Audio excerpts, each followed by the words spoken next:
grato por essa oportunidade, né?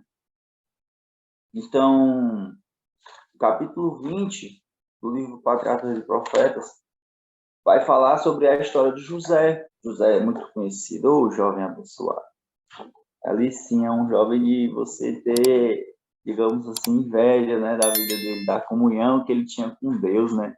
A palavra de Deus precisa que vocês abram a Bíblia de vocês em Gênesis 39, tá?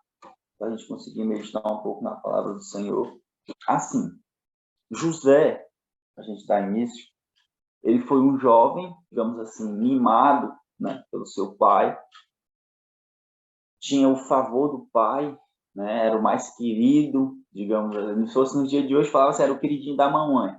Então, assim, apesar de tudo que José passou, Deus tinha um propósito na vida dele. Então, vamos lá. O verso 39, 40 e 41, ele vai falar, certos capítulos, na realidade, ele vai falar sobre a caminhada, digamos assim, de José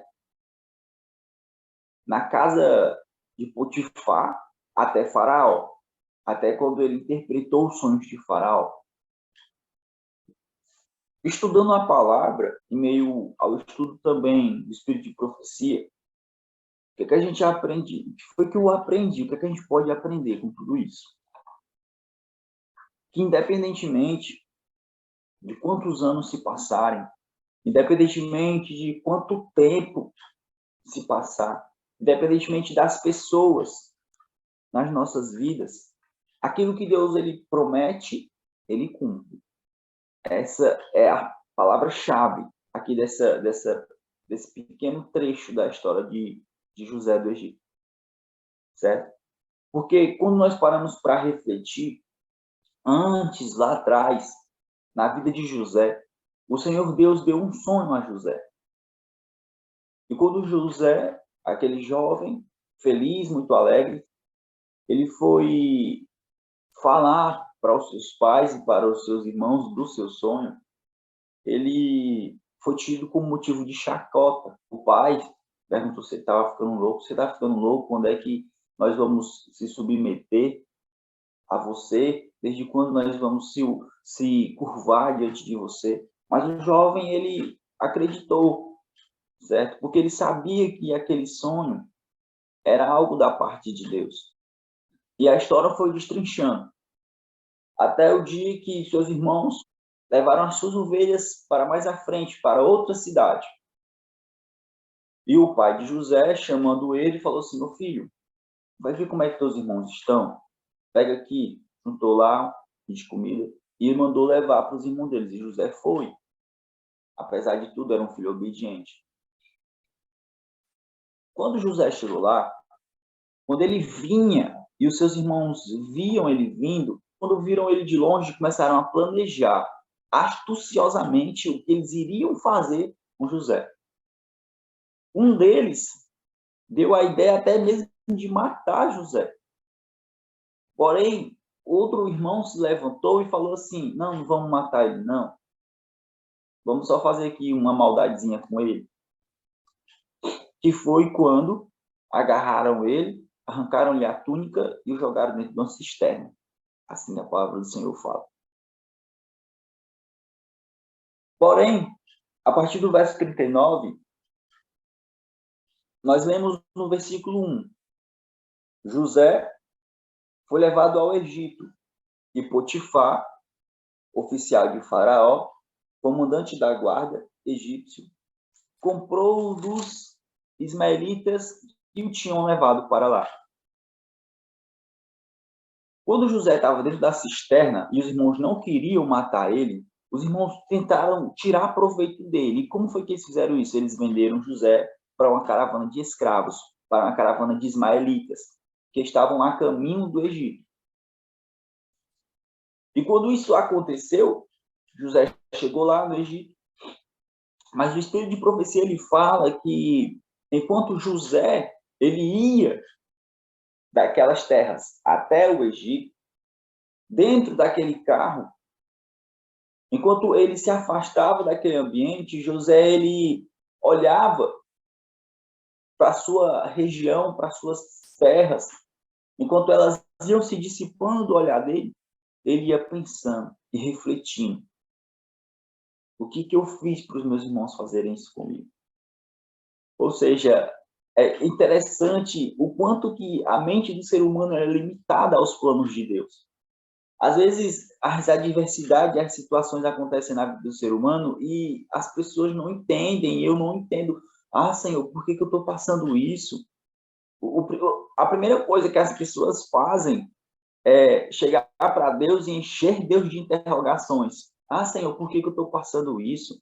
Ah, meu Deus, por que o Senhor está permitindo isso aqui acontecer? Ah, meu Deus, por que está sendo assim?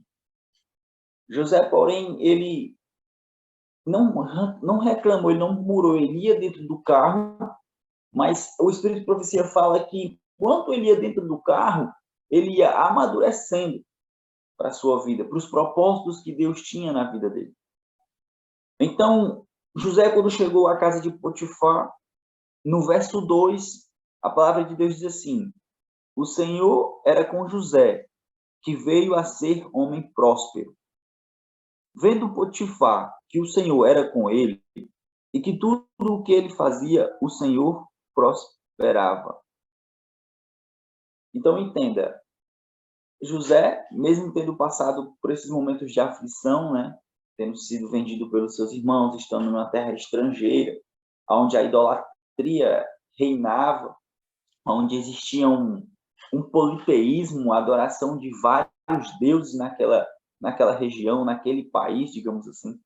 Mesmo assim, José tinha entregado a sua vida a Deus.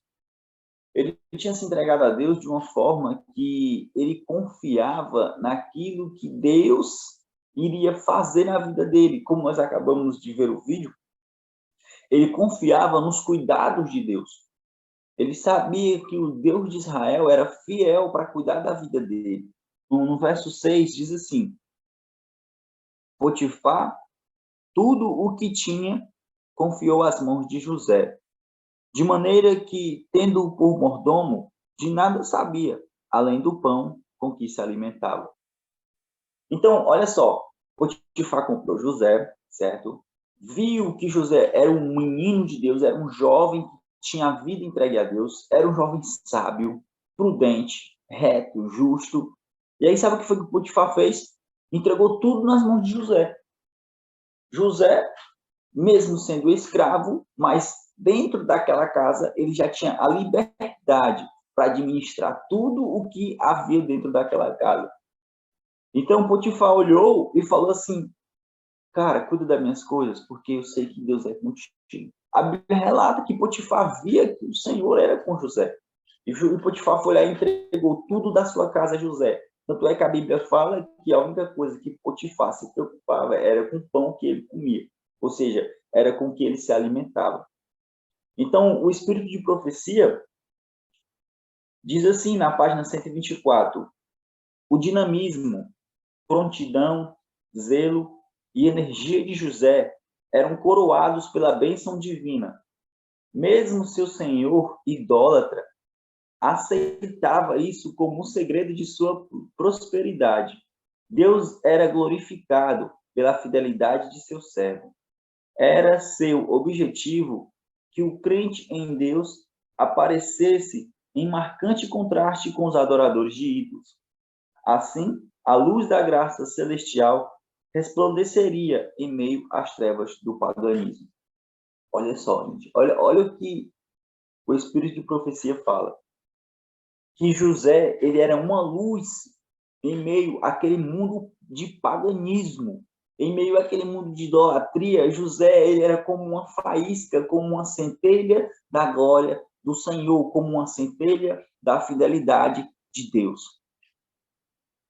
E às vezes eu não entendo por que Deus me bota no meio de um bocado de pessoas que não estão nem vendo para nada, né? Digamos assim. Às vezes a gente se pergunta, como eu me perguntava muitas vezes, e eu falava assim: Senhor, por que o Senhor me trouxe para o meio desse povo, Senhor? O povo não está nem aí, fala coisa que os meus ouvidos doem. E por que o Senhor me trouxe para cá, Senhor? E eu não entendia. Mas estudando essa palavra, o Senhor me mostrou que eu, como vocês que estão aí, nós somos uma pequena luz em meio ao mundo de adoração, de idolatria, em meio a um mundo de revolta. Nós somos a luz do mundo. Jesus Cristo, no Sermão do Monte, ele falou: vocês são a luz do mundo. E é interessante que ele diz assim: não se acende uma lâmpada para botar embaixo da cama. Se acende uma lâmpada para colocar ela em um lugar onde ela ilumine a todos os que estão dentro da casa.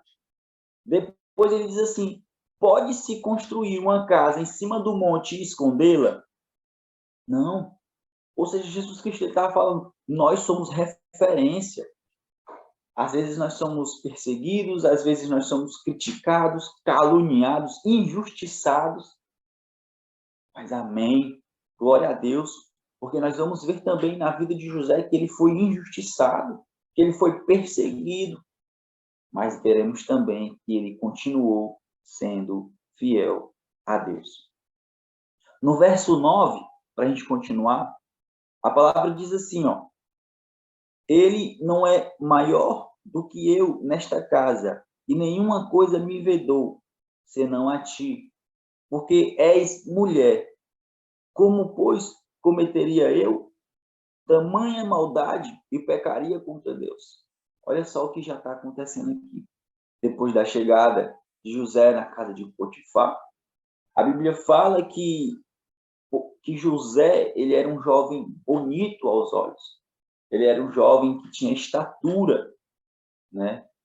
Então, a mulher de Potifar, quando viu aquele jovem, o Senhor passava o dia fora, né? O marido dela, a esposa dela, passava o dia fora. Quem é que passava o dia dele de casa? José, administrando e cuidando de tudo.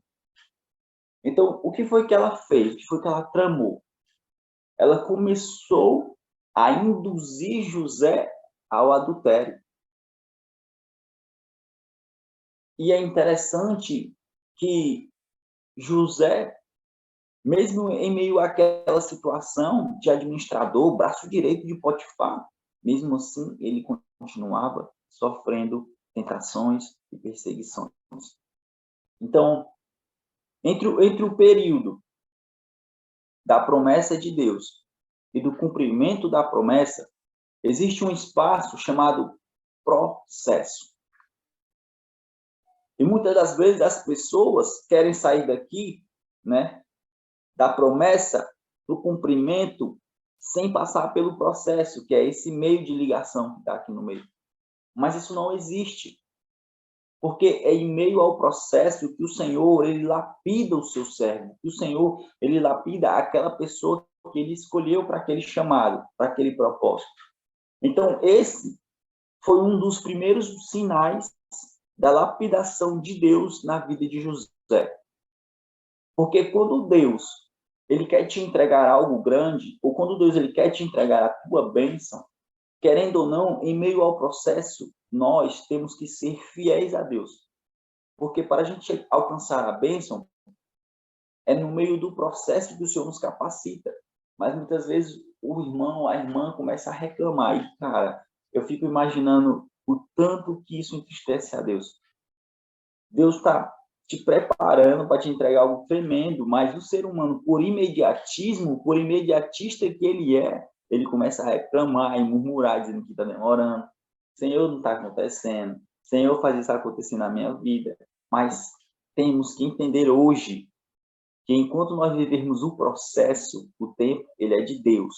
E nós não podemos fazer nada em relação a isso, a não ser adorar, agradecer e se manter posicionado no centro da vontade de Deus, que foi o que aconteceu na vida de José.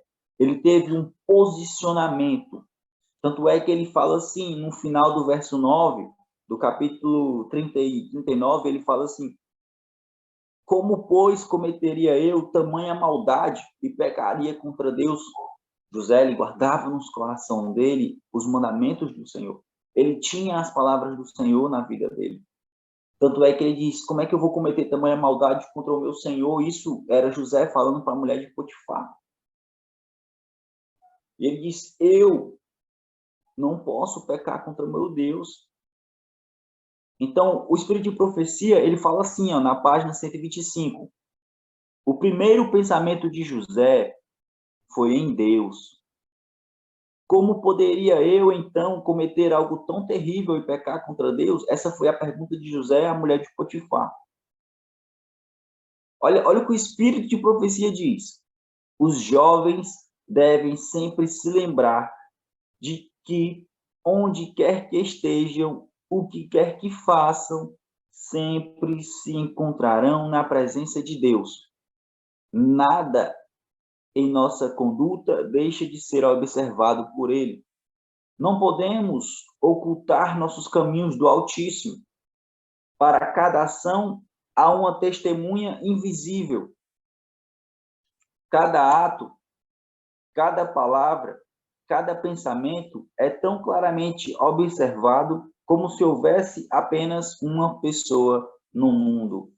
Ou seja, tudo que nós falamos, a forma com que nós nos comportamos, o que nós pensamos, tudo está diante de Deus. Tudo Deus tem observado. Então, é por isso que Jesus Cristo, através do Espírito Santo, ele fala, através de Paulo, em Coríntios, examinem-se. Essa semana lá na igreja vai ter Santa Ceia. E um versículo que nós sempre lemos é esse, na qual o Espírito Santo, através de Paulo, ele fala assim, examinem-se, vejam o que há dentro de vocês. Né? Resumindo, olhem para dentro de si, porque o poder do Evangelho é isso, é a transformação viva, é a transformação em uma novidade de vida. Porque José, mesmo em meio à dificuldade que ele passava, ele se permitiu ser transformado por Deus. Quando nós entregamos a nossa vida a Deus e não permitimos que Ele nos transforme, o Evangelho ele não tem poder, ele não tem graça sobre a vida do crente, sobre a vida do cristão. Porque eu mesmo, por escolha minha, eu estou barrando a transformação do Espírito Santo na minha vida. Porém, como o Espírito de profecia diz, nós não podemos ocultar nossos caminhos do Altíssimo. Em Provérbios 15, verso 3, olha o que a palavra de Deus diz. Provérbios 15, verso 3.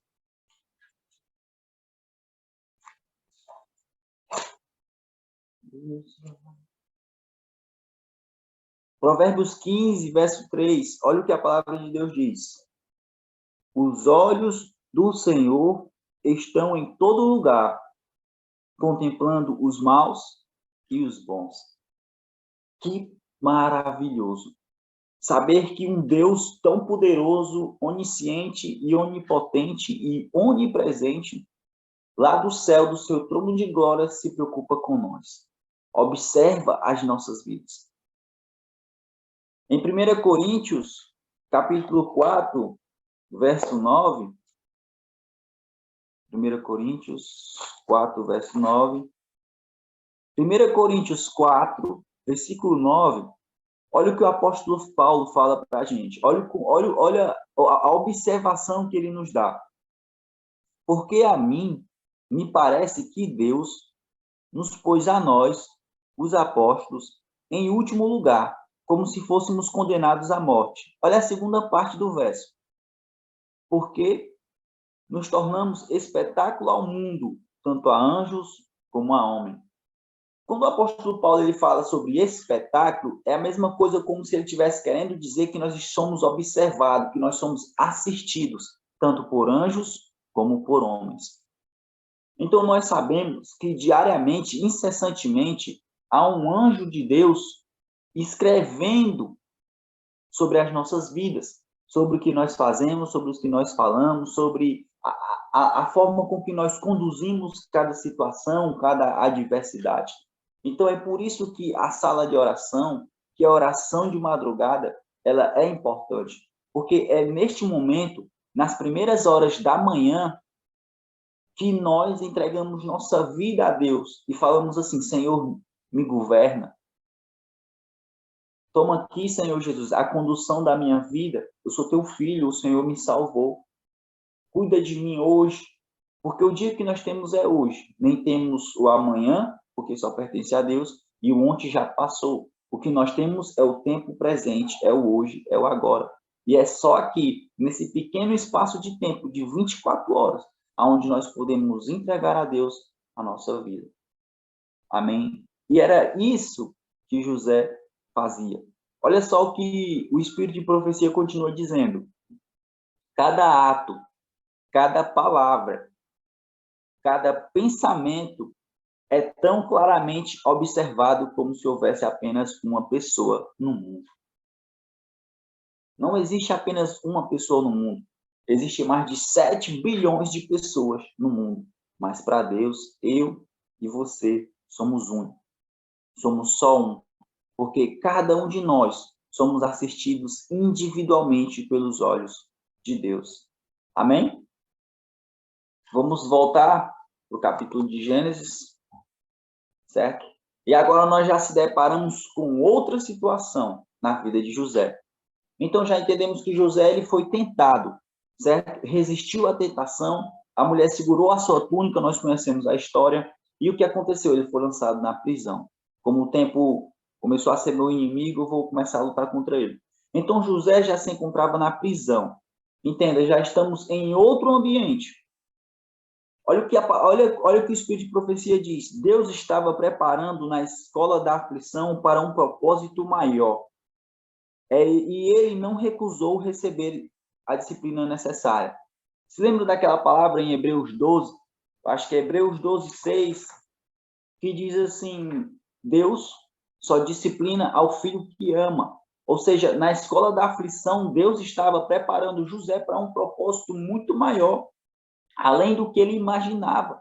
Porque eu tenho certeza que José, ele não imaginava que ia se tornar governador do grande império egípcio, que era o grande império da época. Certo?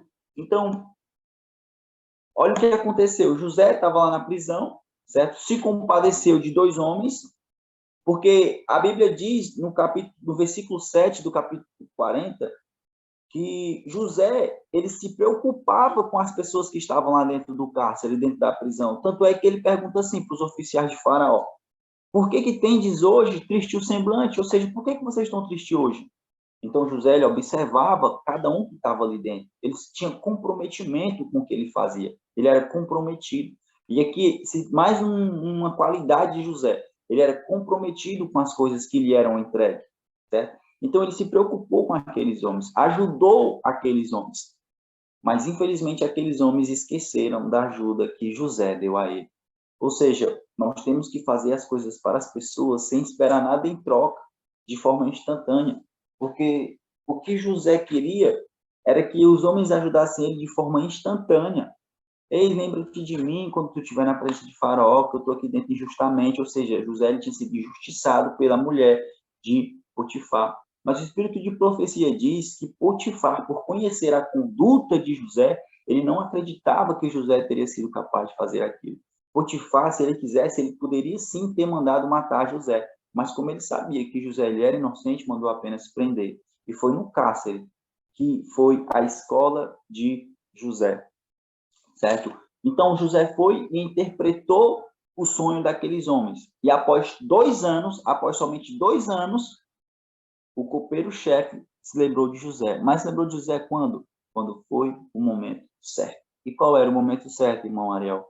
A interpretação do sonho de Faraó. Então, olha o que o Espírito de Profecia diz. Ninguém pode ocupar uma elevada posição sem estar sujeito ao perigo.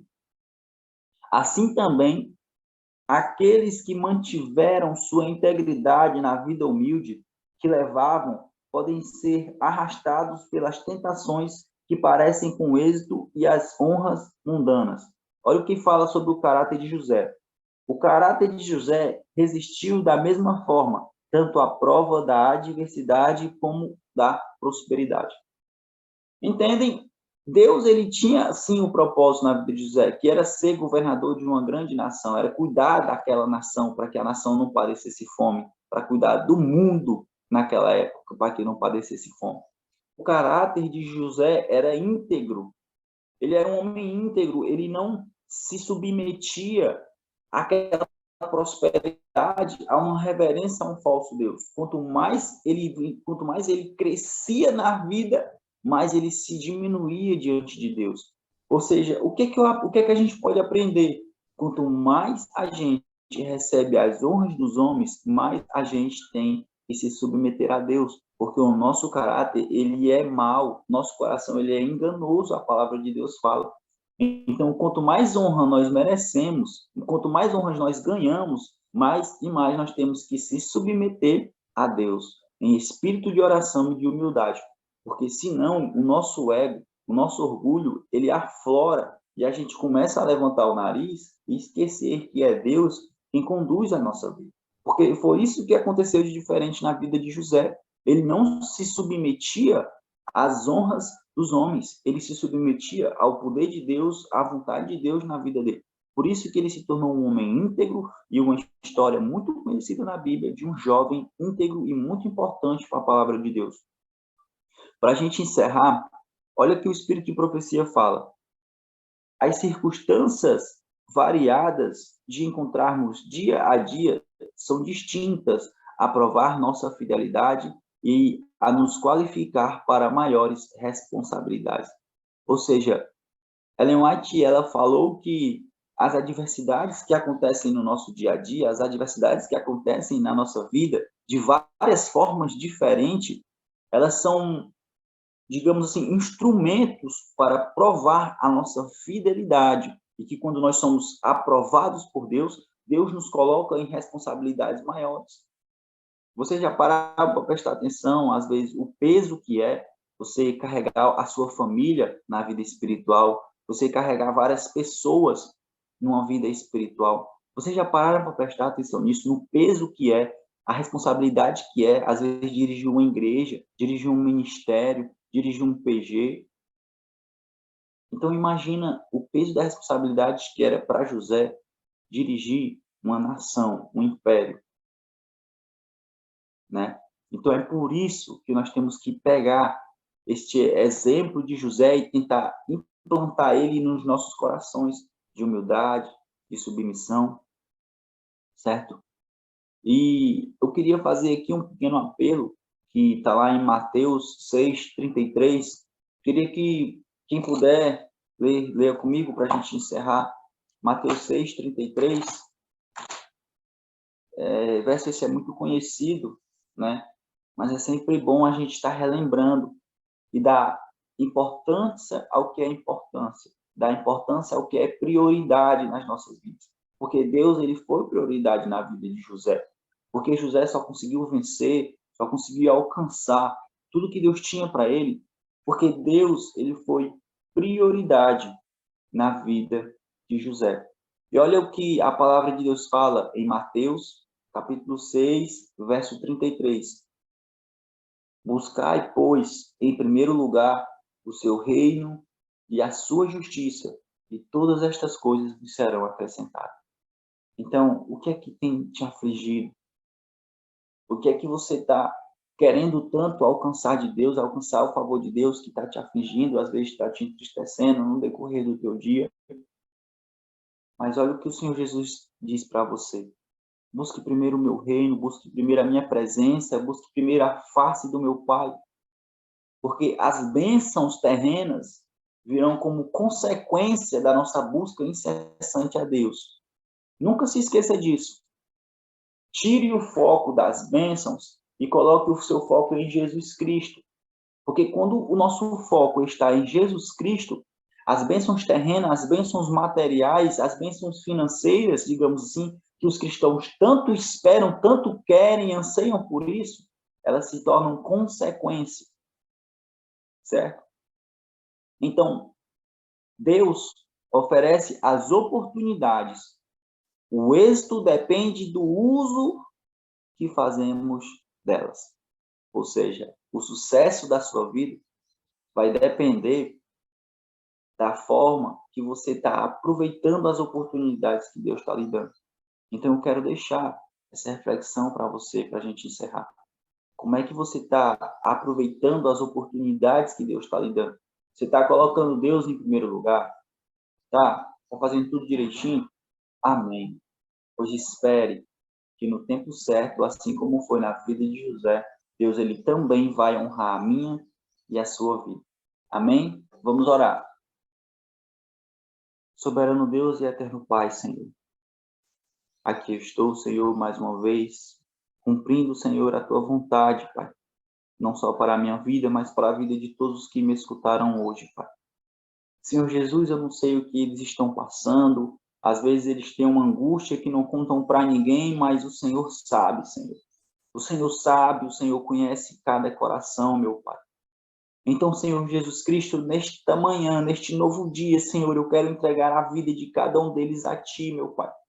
Lá fora, Senhor Jesus Cristo, os pássaros já estão cantando, já estão Te louvando, e nós estamos aqui, Senhor, nos nossos quartos, nas nossas casas, Te adorando nas primeiras horas da manhã, porque reconhecemos que só o Senhor é Deus.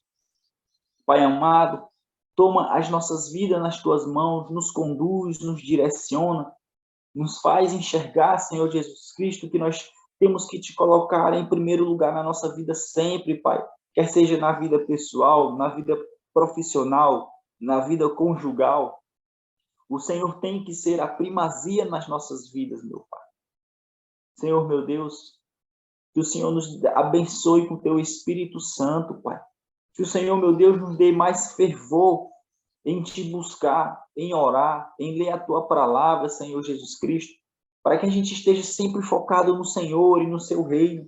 E assim as bênçãos terrenas, secundárias, serão consequências, Senhor, da nossa adoração, da nossa entrega a Ti, meu Pai. Porque muitos, Deus, querem ser governadores como José foi, mas poucos, meu Pai, querem se submeter a Ti como José se submeteu.